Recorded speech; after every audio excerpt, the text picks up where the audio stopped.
welcome back to another episode of Crann Short Stories and Poetry. I'm Terrance Ó Domhnaill, your village scéalaí, returning again this week with more stories and poems from authors around the world. Today I have 4 short stories and a poem for everyone. I will start off with a short western, then a futuristic story, a sad romantic story. The last story is the first chapter about a young adult getting a start on new life. And lastly, a poem that will resonate with a lot of people. So gather around once more and let me read to you under the shade of the crown of beatha, the tree of life. So as mentioned, my first story is a western, and it's entitled The Price of Gold, and subtitled A Short Western Story by Amelia Caudivan. She published this in the Fiction Writer's Den. I won't waste any more time drawling on and on about my life, my baby days, and my mother, but you can rest well knowing she's resting well. I took to the streets when I was too old to remember her, but too young to tell any man my real age. Jumped on and off ships carrying salt and cloth and other things I couldn't afford, and was finally kicked off the water by Neptune himself. I washed up on a golden shore and resolved to drink myself to death. The nearest saloon sang a siren song that would have turned a monk, so I started planning my short retirement. Instead, I found Jonas. Jonas was the kind of man who knew how to skin just about any animal and cut it down into bits, then use up every part. He would fire any gun from any distance, so long as the sun weren't in his eyes, and then turn around and ask what animal makes that sound. He was a ghost. It was a privilege that I got to follow him, only he always said he was following me. Men at that time were bleeding aimless. There was a whole playground of a continent for them to take, and somehow we always ended up in each other's paths. That's how things got messy. So Jonas and me, well, we became a pair of strangers. We wandered the plains, stopping when we were hungry or tired, and sometimes not stopping. When you're crossing a red desert at night and your vision's swimming, and you don't know if the ground's shaking or your horse just got a stone in his shoe, that's when the world seems a mite scary. Jonas loved those nights. He loved being hungry most of all. The devil catches us asleep most often, he used to say. He'll catch us faster if we run at him head on.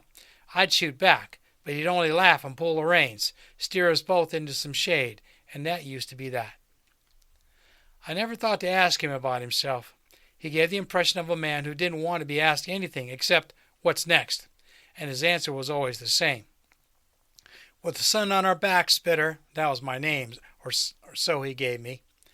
I lost my name at sea, so I took what I could, even if it reminded us of a rabid cat. I did everything Jonas told me to. That sounds as if I hated myself, but he did most of what I said as well.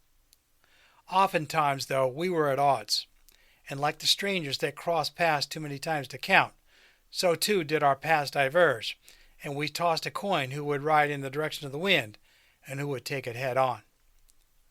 We always found each other again, sooner or later, in a bar or a bullfight, or on one momentous occasion, in the middle of nowhere, both of us starved into twigs, picking on rocks.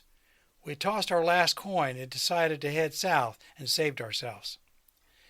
It had been almost a year since then, and what with the railway carving its way through the land, we thought to place our bid on it. We were both of us tired and too old to call ourselves young men anymore, too well traveled to be strangers to any land. A house was past our horizons, but we had made a fair few coins. It hid away much more we'd stolen. Jonas nodded and closed his eyes every time I talked about finally settling down for a while. He said nothing, and every morning picked back up again. I never once thought about forever, until that morning I woke up and he and his horses cleared off. I think it scared him, the thought of not moving anymore, of not being hungry. But he was hardly ever hungry for he got fat off the wind in his nose and the sun on his back. It was when he wasn't moving that he starved. He left me with all our loot, like he'd already died and had nothing better to do with it. I guess it felt like that to me at the time, but the feeling faded as I did what every man in my boots wanted. Except Jonas, I guess. I settled down, left my horse in the field to live out his last days, and bought a clean little farm with my dirty money. And I changed my name and forgot his until the hairs of my beard turned gray as the cliffs I used to ride along. Then his body was carted into town and into its grave. The lines on his face told of the wind that he'd faced every day without me slowing him down. But his pockets were empty. I dug in my yard behind an old yoke, where I buried my savings from my own funeral. I took 2 gold coins, laid them easy on his dead eyes, that had seen further than most would ever sail, and sent him off on his last adventure. I hope one day I'll get to run with him again, strangers side by side, one last time. My next story is entitled Good Looking by John T. How does my nose look? Is it straight? Kel asked the mirror, but wanted Gar to answer. It looks lined up to me, said Gar. I don't know why you changed it. Your face was great this morning. You could have just left it. It's a special evening. I want to be delightful, different, interrupted Kel, widening her eyes. This way, when everyone looks at us, they'll think I've never seen them looking so good before. And they won't have, because I've changed it up. I'm brand new. You're an enigma, said Gar, waving his palms in circles, teasing her. She flung a glob of flush mash at him. It stuck to his brow and drooped down over his right eye like a flabby eyelid. Geez, Kel, pass me the newt. Now I've got to pick this off without messing up the rest of my face. You know I don't like modeling. You're going to help me fix it. If I have the time, said Kel, teasing back. Originally designed to foil facial recognition, face-shaping products quickly pivoted to the fashion and entertainment world. Kel and Gar, like many people, use them daily, sometimes just to hide blemishes or more egregious malformations like scars and asymmetrical misalignments. It was routine, more than cosmetic. It was a way of exercising more control over how the world perceived you. Most people accepted it as a legitimate form of self-expression, an extension of fit and fashion, perhaps even art. Critics of flexsthetics called it vapid and vain, even dangerous. It obscured the very idea of identity, and not just physically. It created unnecessary and unwanted social pressures and psychological maladjustments. Some called for regulation, others abolition, but so far the flexsthetics industry was undeterred. Why limit creativity, they said. Be you, by you, as the saying goes. Kel finished adjusting her features. Then, looking pleased, she grabbed the small activator wand on the counter and touched it to her forehead with a flourish. Her skin loosened and livened, moving around naturally as she raised her eyebrows up and down and wriggled her nose back and forth. Cute, she said to herself. Yes, Kel, you're the cutest, even without that face, Gar commented while clumsily using the neutralizer wand to unstick the amorphous blob still attached to his head. Oh, look at you, silly. Let me help. Kel grabbed the newt and zip-zapped around his cheek, peeling off the flesh. Let me just fix this eyebrow. She pushed her index finger against his eye socket and resisted the temptation to give him a perpetually skeptical expression. Instead, doing the usual, the natural, the way he liked it. They were a magnetic-looking couple gliding out of the elevator into the lobby of their building, wearing similar dark, monochromatic stretch suits. Kel flattened her hair and swooped it all down her back like a mane. Gar wore a black hat, pulled down a little over one eye. She had pushed up her nose and cheekbones a touch and created the illusion of more space between her eyes by flattening and broadening the bridge. The effect was dramatic and hard to ignore. Gar looked like he did most days. He used flexsthetics to hide the purple scar that dripped down his face from the outside corner of his right eye. He thought it made him look mean. And while he was at it, Kel liked to give him little cheek and chin dimples. She thought they made him look friendly and approachable. Tonight was the debut performance of Gar's sister's play, The Madness of Being Me. It was a big deal around town. Everyone was talking about it. All the artsy people knew they were going to be there, not to mention all the press. Kel liked getting noticed. She hoped she might get posted in the Look at Them Now stream. They hopped in an auto cab outside. The car confirmed. Theodore Dorabella, 7 minutes. We're going to be early. Ugh, I hate that. It looks too earnest. It's what my dad would do. Let's walk instead. We have time. Do some people watching, Kel said, knowing people would be watching her. Okay, stop the ride, said Gar, going along with it. They got out and walked down the boulevard holding hands. It was a busy night, vibrating with good energy. There was some fog blowing in from the bay, making all the lights diffused and romantic. Kel absorbed the fairy tale vibe as people turned their heads. You could hear the hushed murmurs as they walked by. Gar was happy. She was happy. A block away from the theater, they saw a young girl wandering down an alley by herself. It looked concerning, so they turned off the boulevard and followed after her. It wasn't exactly dangerous around here, but a little girl shouldn't be out by herself just in case. "Hi there," Kel called out. The girl stopped and turned around. She was whimpering and crying softly. They both dropped down to her level. "It's okay. Are you lost? Can we help you?" said Gar, taking off his hat and speaking in his softest, kindest voice. The little girl rubbed her eyes and looked down the alley at them. "Mom," she said quietly, then again louder, "Mom!"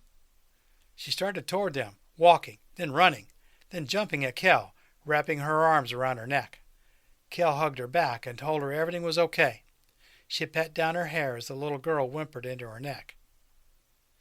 Kel and Gar looked at each other, worried. How are they going to straighten this out with her? "What's your name?" asked Gar, but she didn't answer. Still holding her, Kel tried. "It's okay, you can tell me. What's your name, hon?" "It's Zena," she growled low. "You know." She started crying louder, holding on tight and kicking her legs. When she settled a little, Kel pulled her away gently and got a good look at her. She could be older than 8. She was dressed in good clothes and new-looking shoes. Her hair had been brushed recently, and her face, though streaked with old tears, was washed and clean. "How did you get lost?" asked Kel, trying a different approach. "The car just dropped me off here," she mumbled and shrugged. Zena kept staring at Kel, then asked, "What are you wearing, Mom?" "Oh, hon, I'm sorry. Do I look like your mom?" asked Kel, then tried to explain. "This is just skid mesh, little one. I made this face this evening to go out. I thought it looked pretty, just like your mom." Zena looked confused, slowly shaking her head from side to side with increasing intensity. "Maybe show her?" said Gar, passing the neat wand to Kel. "No, I don't want to mess this up," she hissed back. "Besides, it would probably scare the hell out of her." "Who put you in the car?" asked Kel, trying to change the subject. "You did," cried Zena, and jumped on Kel again, grabbing her suit and sobbing. Kel held her close, consoling the abandoned girl. She looked at Gar in a way he had never seen before, then knew what to do next. "That wasn't me, darling. Come on, Zena. We're going to be late for the show. Ever been to the theater?" she asked, picking Zena up and carrying her back toward the street. The camera flashes popped as they entered the theater. Zena still draped over Kel's shoulder. Gar walked closely beside them, holding his hat in his hand and his arm around Kel's waist. They found their seats and held Zena across their laps. The curtains opened, the spotlight illuminating an empty stage as Act 1 began. And so I'm going to take a little break right now. Listen to my little commercial for a couple of minutes, and I'll be back to read the other 2 stories in the poem.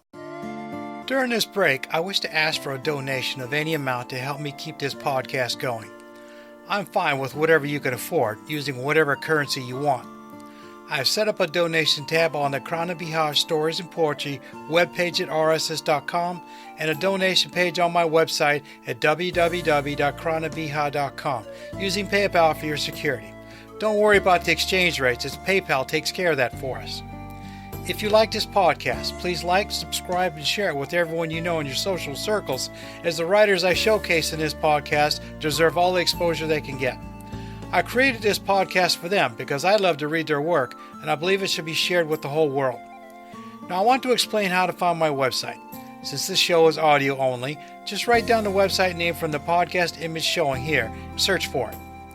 Visitors finding the website for the first time will reach the welcome page to learn a little bit about what's inside. You'll see the homepage link at the bottom of the page. Click on it if you wish to enter my world.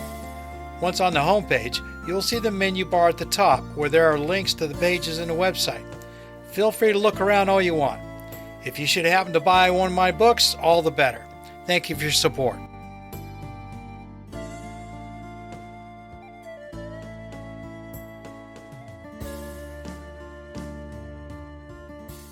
Welcome back.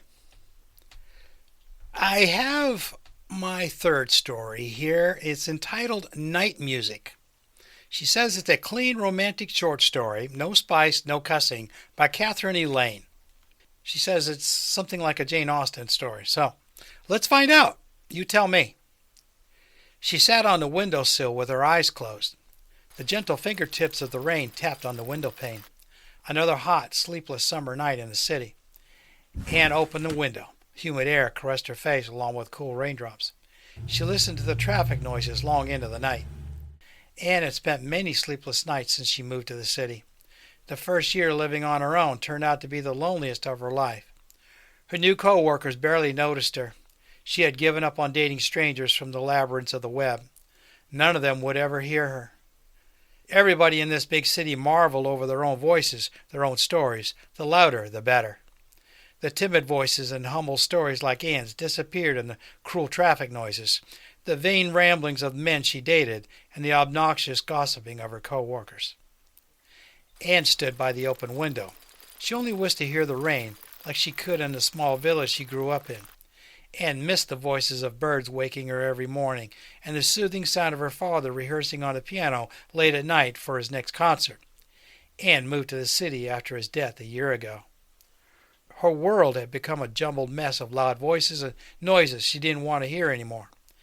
Anne opened the window wider. One leap separated her from the cradling embrace of eternal silence. A familiar sound caught her attention. Among the traffic noises, a gentle melody weaved into the night. Somebody was playing the piano. Anne stood listening carefully, searching the source of the sound. The music obviously came from the warm-lit window in the opposite apartment complex. The window stood ajar. In her many sleepless hours, Anne had got to know all the windows shedding light into the night. That one always stood dark and silent. Somebody had moved in. Anne listened as long as the music would play. When it went silent, a dark silhouette parted the curtain. Anne saw it was a young man her age. Was he the one playing? He must have been. He looked down at the traffic below. Anne stared at him until their eyes met. A couple of seconds and she shied away, backed from the window and turned the light off. Anne shook her head in the dark. What must he think of her? A timid soul afraid of its own shadow. As if she couldn't look a handsome man in the eye. Anne sighed and returned to the window to close it. The man's window stood dark and silent like a grave. Voices and noises, voices and noises. Anne's day went its usual course. She couldn't wait for her shift at the restaurant kitchen to end. Nobody cared much for the lowest kitchen staff. All they did was shout. The waiters and waitresses bellowed the orders across the large industrial kitchen space. The cooks yelled back. It was just a temporary job. She'd find something better soon, Anne consoled herself. But a whole year had passed, no luck. If not for her father's sudden death, she would have had better chances. But now... Anne stood by the window, listening, trying to hear the rain. Play, please. Play tonight, her heart begged through a dark window of the opposite building. Suddenly the light in the window switched on. Did he hear her silent prayer? Anne listened by the open window. The healing sounds of the piano played by somebody nearby were more comforting than any record she could have listened to on her headphones. Anne didn't know how long she listened. The man appeared in the window. She resisted the urge to run away. He looked at her for some minutes and gave a tiny smile. Anne smiled back. Only then did she back away and turn off the light. Her heart raced for some reason. The next day passed heavily intoxicated by cursing and yelling of her co-workers. Anne could not focus. She dropped dishes on the floor. She cut her fingers accidentally while chopping vegetables. The cooks threatened to fire her. She needed a good night's sleep. Yet again, insomnia tortured her deep into the night. The melody from his window poured into her heart like a healing balm. Though barely hearable through the traffic, it was a lifeline keeping Anne alive in the darkest nights of her life. Every night he played, every time he smiled at her. Last night he gave her a tiny wave. Anne waved back. Her heart did a joyous somersault. At daytime, she could barely keep her eyes open. She dropped a large tray of premium quality meat to the floor. The cooks had enough. They yelled the life out of her. They called Anne names she had heard only on the street. She was fired on the spot. Anne cried her heart out in the darkness. Her window stood ajar once again. His melody couldn't soothe her tonight. The filthy words rang in her ears again and again. The words of anger scored her soul with a heavy hand of cruelty. Anne needed to hear some kind words before she could leave her pathetic existence behind. Ann ran down the stairs, out into the street, into the traffic, cars beeping, drivers cursing at the mad girl running among the speeding vehicles. She ran into the opposite building. Up the stairs, she listened for a couple of seconds. There it was. The lonely melody played by the piano guided her steps up and up. Soaked wet, breathless, barefoot, wearing a nightdress and nothing more, Ann knocked on his door. A couple of hesitant seconds, she thought this might be the wrong door, or the wrong hour, or this whole outburst of hers was outrageous, infantile, and simply insane. To knock on a stranger's door in the middle of the night. The door opened. He stood there, his face lit up with a bewildered smile. "I thought you were not listening tonight," he said. "Forgive me. Are you all right?" His eyes glided down her sheer, wet nightdress. He blushed. "I'm so sorry. I don't know what I was thinking. You play so beautifully." She couldn't stop the tears rolling down her wet cheeks. "I lost my job. I can't sleep. I can never fall asleep because I'm afraid I wouldn't wake up. I'm scared I won't have the strength to go on." She sobbed uncontrollably and leaned onto the man. He enveloped her in his embrace timidly. "Who is it?" a woman's voice asked from behind him. Ann's heart sank. "A friend," he said. "My music-loving friend from the opposite building. I told you about her, remember?" "Oh, the one you play to every night, keeping all the neighbors awake?" The cheerful woman's voice came nearer. "Would you like to have some tea?" the man asked, looking at the rain dripping from Ann's hair. "Oh, no, I'm so sorry. I don't want to bother you." "We were not sleeping, as you see. It's hard to get used to city noises." The man led Ann into the apartment, where a beautiful young woman stood smiling. "My name is Jeremy, and this is Vivienne." "Ann," she introduced herself.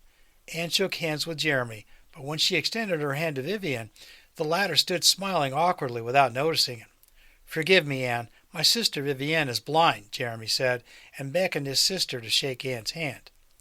"That's why I'm forced to live with this music-obsessed brother of mine," Vivienne laughed. "I'm very happy to meet you, Ann. We have no friends here yet. Would you like to visit us again?" Jeremy gave a quick laugh. "Don't frighten her, Viv. I hope my music didn't interrupt your sleep." "I'm studying to be a composer," he said shyly. "Not at all. I mean, I enjoyed listening to it every night." Ann's cheeks colored up. Both stood staring into each other's eyes. Silence between them was a strangely beautiful melody. "The tea, Jerry?" Viv asked. "Poor thing must be soaked wet." "Of course, the tea." Both siblings wrapped Ann in a giant fluffy towel in kind, soft-spoken words. They understood her need for gentle sounds. They had moved to this noisy city from a small country town. "You can't even hear the birds here," Viv complained, whilst the three of them sipped tea in the living room. "Jerry's music is the only consolation in this terrible place.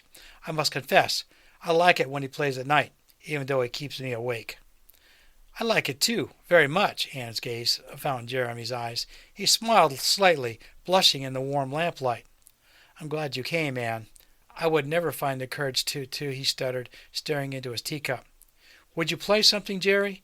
Play your most romantic melody for Ann," Viv said, with her blind eyes squinting in a cheeky smile. "Oh, Viv," he shook his head, laughing nervously. "Please, play for me," Ann asked. "I may not know what tomorrow brings, but listening to you playing gives me comfort." Jeremy smiled and nodded. He went to the piano and played a quiet tune. Ann sat on the sofa, enveloped by the warmth of their company, and finally she fell into a peaceful dream, listening to the gentle night music. My last story is entitled Miss Ann's Book Nook. Every story has a lesson for the characters to learn, and sometimes the reader too, by Sarah Fellers. Tucked into the corner was the old bookstore with little room, little chairs, but books galore. Some polished, glossy and new, some dusty and torn. Its windows stretched the height of the walls, taking in daylight and casting warmth at nightfall, and it managed Miss Ann Bridger, as she may recall. With every new customer and clanking bell, the pages would whisper to her the best story to sell, for Mr. Courier, the guidebook, for Cindy, the fairy tale. The tiny old bookstore became the secret that made everyone in town not want to leave it, even without money. Miss Ann would say, "You keep it." Miss Ann's Book Nook, Part 1. Tilly had never believed in superstition or magic, but sometimes life had a way of pointing people in a particular direction. Tilly clutched the Help Wanted poster in her hand carefully as she made her way through downtown Port Bell, Massachusetts, worried that her damp palm would damage it. Maybe this would prove that she had a good reason to stay. The muggy heat would have been more oppressive to Tilly if she wasn't used to it. Being from Key West, however, she found that what passed for humidity in coastal Massachusetts was laughable. It wasn't the summer temperatures that made her sweat. As she continued down the newly paved main road, she took note of her surroundings and how her new townspeople were melting into them. Human-shaped blobs splattering into older Cape Cod-style storefronts and sloshing onto newly poured double-wide sidewalks with their out-of-place modern bench seating. Massachusetts was hardly suited for the indoor-outdoor style living she was accustomed to in Key West. But the Port Bell administration was still trying. Just about everything about the northern state felt alien to her. Goodbye to snow-white beaches, and hello to the much colder version everyone complained about shoveling, or at least everyone who came from Massachusetts to vacation in the Keys, and, furthermore, who was willing to spend an hour of that vacation time on her dolphin-watching tour. Nisha, I'm not crazy. That old conversation had haunted Tilly for the past 5 months since she moved. Stop trying to convince me. I've never lived anywhere else. I don't know anything else, and this is a real opportunity for my research into dolphin communication. The University of Port Bell is offering full funding. She attempted just to be met with a glassy look in her best friend's eyes. That had been her main argument with her mother, her doctor, her neighbors, and the occasional tourists who heard she was leaving the Florida Keys for a cooler alternative. They seemed to understand that this was a huge career move. She thought Nisha, of all people, would surely understand the other reason she wanted to do this. She needed something different. She needed a place where she wouldn't be surrounded by people who worried about her constantly. You're crazy, Tilly. This is where people come to vacation, to retire, to relax. You live in the place people want to end up in. But being born here, you're basically skipping a step. You're ahead of the curve. Why go where everyone is running away from? If there were a tsunami, would you run towards it too? Clearly, Tilly had been wrong. This isn't a life-threatening change, she pointed out. You have no clue how cold it actually gets up north, do you? Nisha countered. Need I remind you, you have an irregular heartbeat, Tilly. What if a cold climate puts more strain on your body? Of course, that was 5 months ago. Now, as Tilly rounded the corner, she faced a cafe noticeably undergoing renovations. Yellow construction tape ran the perimeter of the storefront and beyond it. 2 ladders reached 2 stories up to the roof. Empty windows gaped towards the streets. Its bricks were half painted, and a single new glass door out front was the only proof this place was being changed for the better. Tilly ducked under the tape and peered through the glass. Nisha, I'm locked out again. Nisha's brown eyes were zeroed in on a piece of paper, but at the sound of Tilly's muffled call, she looked up and then left to open the door. The inside of the cafe reflected the outside, a space in the midst of transformation. Tilly thought it was beautiful symbolic of this new stage, a new start, a blank slate just waiting for their touch. Of course, she had hardly expected their conversation 5 months ago to end with Nisha saying, I will only let you do something this crazy if I can do it with you. We are best friends. You can't make a life-altering decision like this without me. It's just the law of the universe. But now, as both young women headed for the 2 desk chairs among the broken floorboards and tinted walls, they walked in silence. Their minds were running through all the events of the last 5 months. Nisha was the first to speak as she picked up the form she had been pondering earlier. Free snow shoveling services for new businesses. Is this town that desperate for people to live here? That can't be a good sign. Tilly gave a half smile. If you're looking for a good sign, I think I found one. As Tilly handed the poster over, however, Nisha's eyebrows shot up in alarm. Your palm is wet. Were you sweating? She asked. Only because I walked here. You, sit, now, Nisha commanded, and Tilly reluctantly obeyed. She felt fine. Her heart arrhythmia hadn't caused any issues for the past 5 years. But from the way everyone, especially Nisha and her mother, fretted, she wasn't surprised most people treated her like a rare fish egg.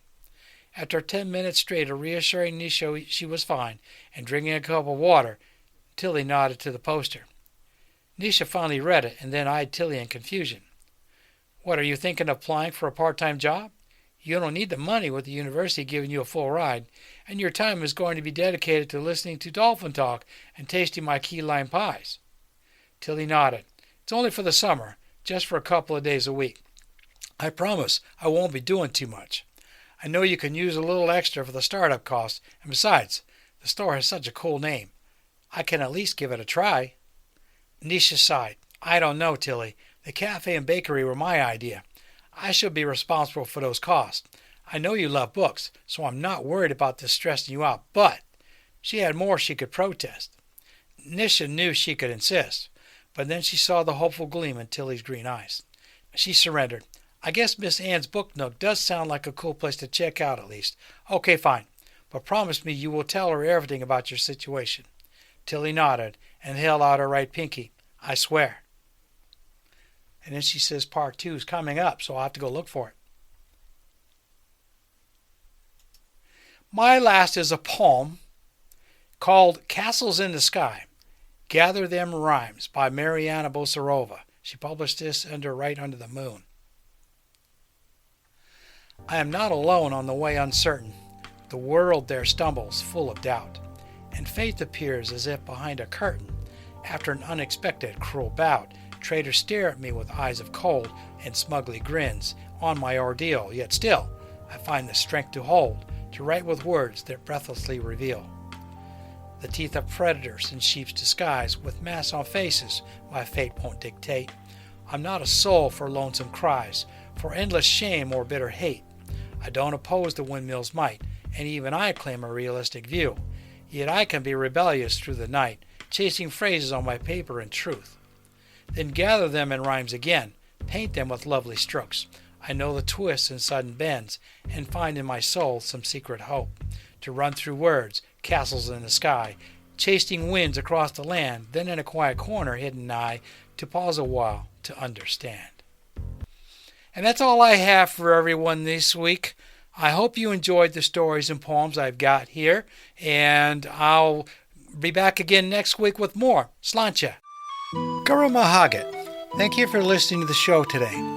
I hope you enjoyed the variety of stories and poems again this week. If you like the show, please like, subscribe, and reply, as this goes a long way towards reaching more listeners around the world. As a Shanke, I hope you will allow me to continue delighting you with a story or poem here under the crown of beatha. Maybe they will bring you a smile, take you away from your troubles for a time. As I say goodbye this week, I wish to leave you with this Irish blessing as you go about your day.